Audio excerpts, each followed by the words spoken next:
inverse relations and functions. Now, before we talk about what they are, let's consider inverse operations. Now, an inverse operation reverses the action of the original operation.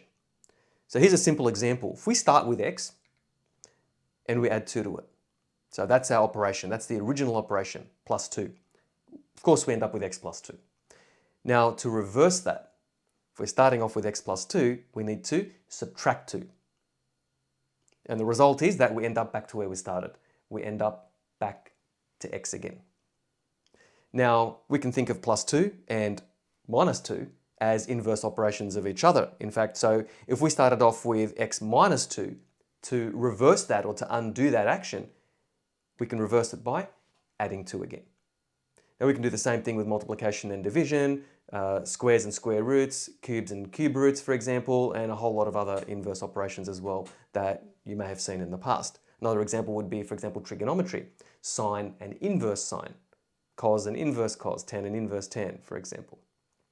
Now, an inverse relation works in a very similar way. In fact, if we had a relation, something that related x and y, or let's say y is some function of x, the inverse relation or the inverse function undoes the action of that original function. So, for example, if we had y equals x cubed, so we're starting off with x and we're raising x to the power of 3, to reverse that operation, we then take the cube root of that, then we end up back at x again.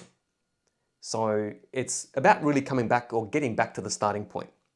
Now, an inverse relation of any relation is found by swapping the x and y coordinates, such that the graph of the inverse relation is a reflection of the inverse relation in the line y equals x.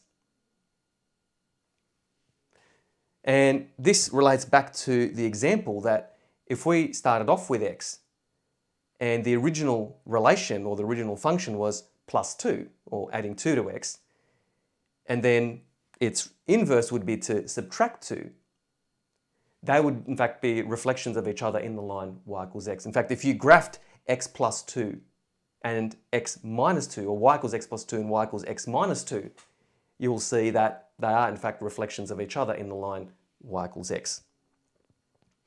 Now, the inverse relation of the inverse relation is the original relation.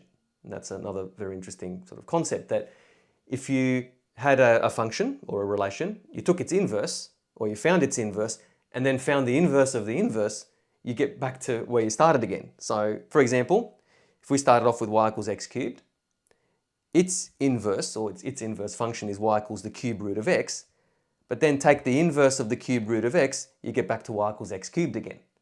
So again, another useful property to know. Now, since the x and y coordinates of the original relation are swapped to form the inverse relation, this means that the domain and range are swapped as well. So for example, if we started off with the function y equals x squared, so that's our parabola, and I've also expressed it in parametric form. So this is the equation x equals t, y equals t squared in parametric form. Its inverse relation will be y equals plus or minus the square root of x.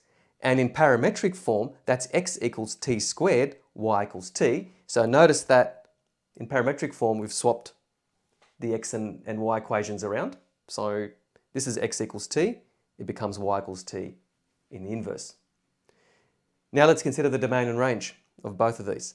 So the domain of y equals x squared, of course, is all real x, and the range is y is greater than or equal to 0.